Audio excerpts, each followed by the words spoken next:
बंगाल के मुख्यमंत्री ममता बनर्जी मुर्शिदाबाद का दौरा करेंगी।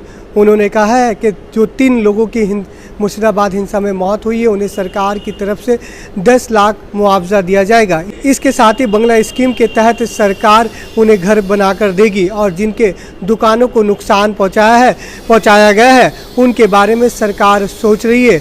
बंगाल के मुख्यमंत्री ममता बनर्जी ने यह भी कहा है कि इस हिंसा पर हमें अफसोस है। उन्होंने क्या कुछ कहा है, आइए सुनते हैं। মনে রাখবেন, একটা দাঙ্গা হয়েছে দুঃখজনক, আমরা কেউ দাঙ্গা চাই না। দুটো ওয়ার্ডে ধুলিয়ানে দুটো ওয়ার্ডে হয়েছে, সেটাও বহিরাগতরা কিছু লোককে স্থানীয় সাথে নিয়ে কিভাবে করেছে সে চক্রান্ত ফাঁস আমরা করে দেব। কিন্তু মারা গেছেন যারা, তাদের পরিবারকে আমি কথা দিয়েছি 10 লাখ টাকা করে দেব। তাদের বাচ্চাদের পড়াশোনার দায়িত্ব আমাদের এমপিরা বলে এসছে, দরকার হলে গভর্নমেন্টও নিতে পারে। তাদের বাড়ি যাদের ভেঙে গেছে বাংলার বাড়ি হবে। দোকানদারদের ক্ষতি হয়েছে সেটা আমরা সার্ভে করছি। আমি মে মাসের ফার্স্ট উইকে যাব, আমি তখন গিয়ে বাদবাকিটা দেখে করে দিয়ে আসব।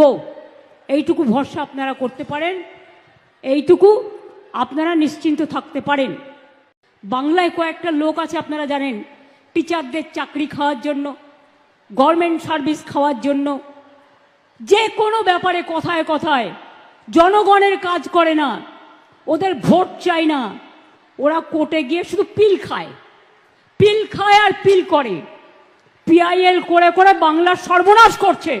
এর জন্য কোর্ট দায়ী নয়, দায়ী যারা মুখে কথা বলে বড় বড়, যারা কোনোদিন কিছু মানুষের জন্য করে না। আমরা চাকরি দেব আর ওরা চাকরি খাবে।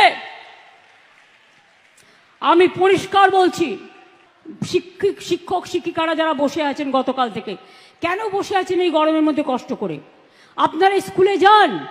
আমি তো আপনাদের বলেছি, সুপ্রিম কোর্টে আপনাদের টাকা বন্ধ করে দিয়েছিল, চাকরি বাতিল করে দিয়েছিল, কিন্তু আমরা তো রিভিউ পিটিশন করেছিলাম এবং তাতে তো আমরা বলেছি যে আপনারা মাইনে পাবেন এবং সিস্টেম অনুযায়ী মাইনে আপনাদের কাছে চলে যাবে। এর জন্য কারো প্ররোচনা দেওয়ার দরকার নেই, দাঙ্গা করার দরকার নেই, উত্তেজনা করবার দরকার নেই। আর গ্রুপ সিডি যেটা বাতিল হয়েছে, আমরা আইনজীবীদের সাথে পরামর্শ করে বাদবাকিটাও আমরা নিশ্চয়ই আবার দরকার হলে রিভিউয়ে যাব। এইটুকু বিশ্বাস আমাদের উপর করতে পারেন।